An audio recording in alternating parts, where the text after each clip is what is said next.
नमस्कार मित्रांनो, आपल्या सगळ्यांना भारतात रिझर्व्ह बँकेकडे किती सोन्याचा साठा आहे याची उत्सुकता असणं स्वाभाविक आहे. हा सोन्याचा साठा भारतातच आहे का की भारताच्या बाहेर आहे? हा सोन्याचा साठा बाहेर ठेवला असला तर तो बाहेर का ठेवला जातो? आत्ता काही रिझर्व्ह बँकेने निर्णय घेतला आहे का की हा सोन्याचा साठा परत भारतात आणावा? त्याचे काय परिणाम होणार आहेत? या सगळ्या प्रश्नांची उत्तरं आत्ताच्या एपिसोडमध्ये आपण बघूया. भारताच्या परकीय चलन गंगाजळीची गुंतवणूक वेगवेगळ्या मालमत्तेत होते. त्यातला एक भाग म्हणजे सोन्याचा साठा. भारतामध्ये मार्च 26 अखेरपर्यंत रिझर्व्ह बँकेकडे एकूण 880.52 मेट्रिक टन इतकं सोनं होतं. त्याचं जर बाजार मूल्य काढलं तर ते साधारणपणे 8.36 लाख कोटी म्हणजे 8,36,000 कोटी रुपये इतकं होतं. परकीय चलनाच्या एकूण गंगाजळीमध्ये सोन्याच्या साठ्याचा वाटा हा 16.7% इतका मार्च 26 अखेरीस झाला. पण आपण जर 6 महिन्यापूर्वीची स्थिती बघितली म्हणजे सप्टेंबर 25ची, तर हा वाटा फक्त 13.92% होता. म्हणजेच या 6 महिन्यामध्ये सोन्याच्या साठ्याचं प्रमाण हे 3% इतकं भरीव वाढलेलं आहे. याचाच अर्थ असा की भारत आपलं विदेशी चलन मोठ्या प्रमाणावर सोन्यामध्ये गुंतवू लागला आहे. आता एक प्रश्न येईल की एवढं 880.52 मेट्रिक टन सोनं रिझर्व्ह बँक ठेवतं कुठं? यापैकी 680.5 मेट्रिक टन इतकं सोनं भारतातच साठवलेलं आहे. तर उर्वरित सोनं हे पूर्वीप्रमाणेच परदेशात ठेवलेलं आहे. मुख्यतः बँक ऑफ इंग्लंडच्या वॉल्टमध्ये हे ठेवलेलं आहे. 2023मध्ये भारतात एकूण सोन्याच्या साठ्यापैकी 33% सोनं होतं आणि आता ते 77%पेक्षा जास्ती सोनं भारतातच ठेवलेलं आहे. म्हणजे बघा, 33%वरनं आपण 77%पर्यंत सोन्याचा साठा हा भारतातच ठेवायला सुरुवात केली आहे. मग 2 प्रश्न मनात येतील. एक प्रश्न म्हणजे आपण परदेशात सोनं ठेवतोच कशाला? आणि दुसरा प्रश्न येईल तो म्हणजे आता का बरं आपण परदेशातनं भारतात सोनं आणायला लागलेलो आहोत? या 2 प्रश्नांकडे आता आपण वळूया.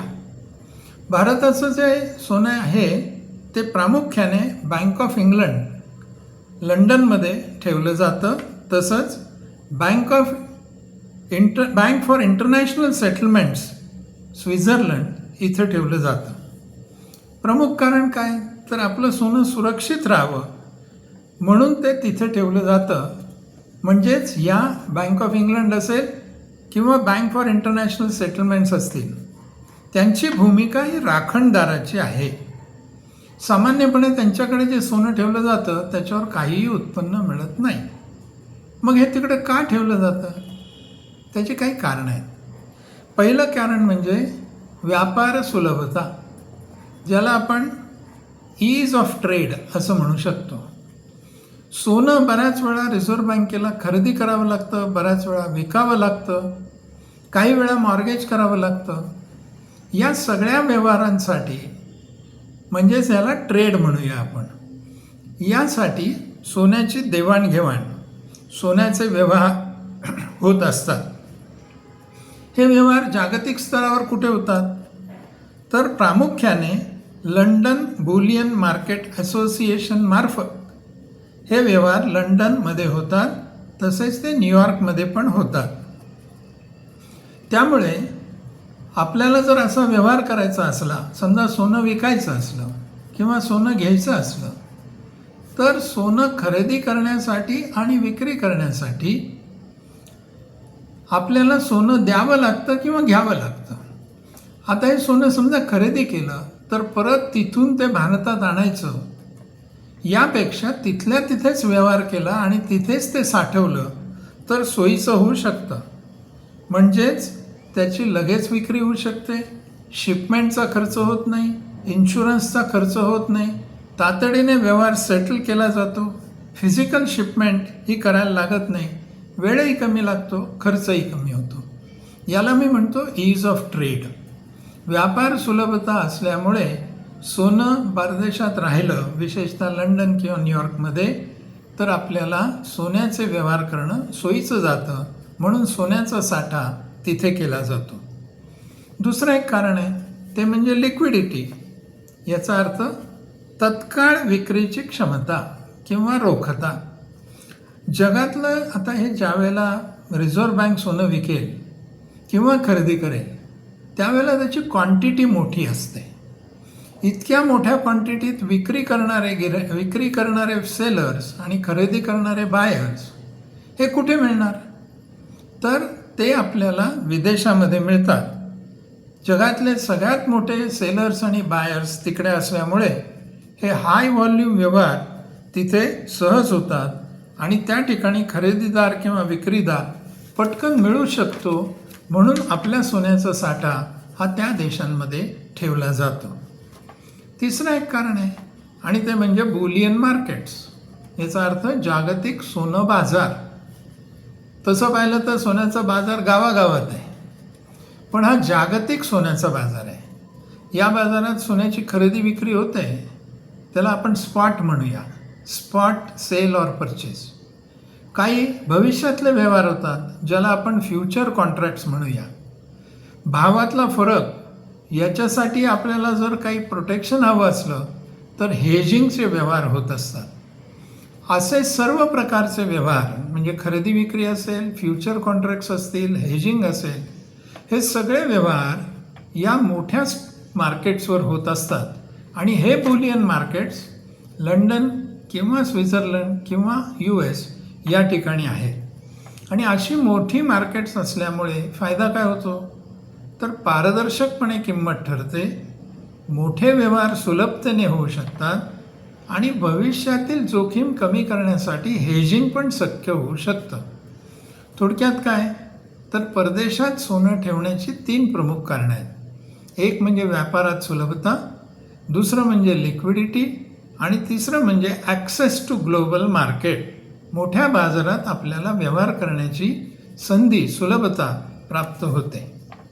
मग हे जर सगळे फायदे आहेत तर भारत आता हे सोनं परत भारतात का आणत आहे?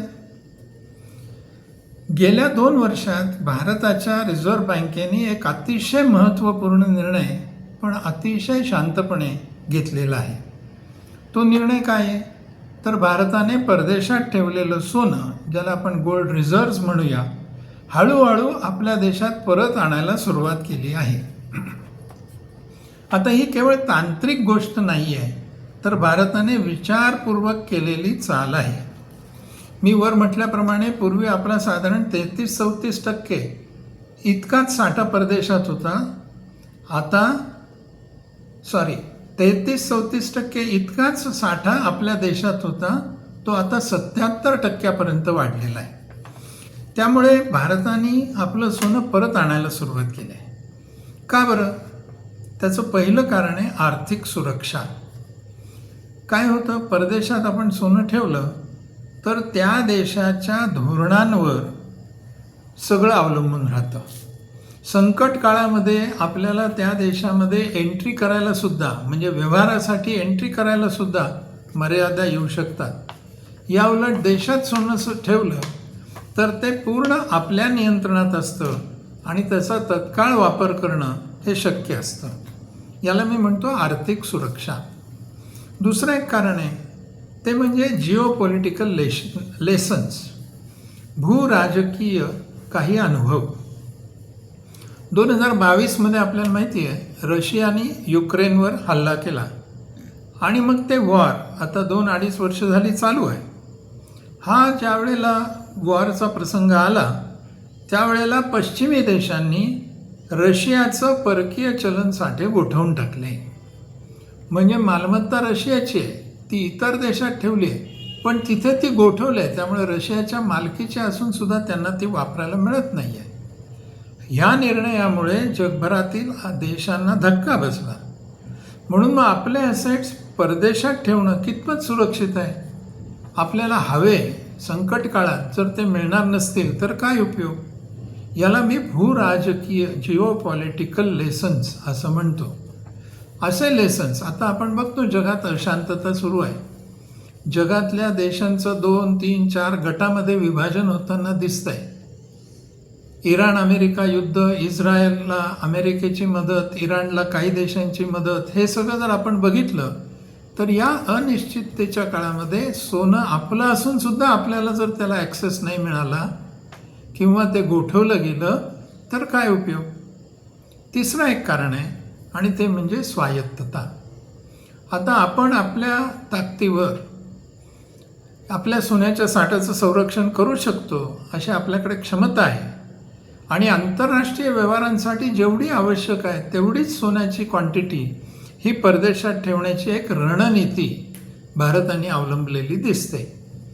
परदेशात व्यवहार होणार आहेत, खरेदी विक्री सोन्याची होणार आहे, पण ही किती, साठ्यापैकी किती परदेशात ठेवलं पाहिजे या संदर्भात एक चांगली रणनीती आखून हळूहळू परदेशातला आपला सोन्याचा साठा परत घ्यायला सुरुवात झालेली आहे.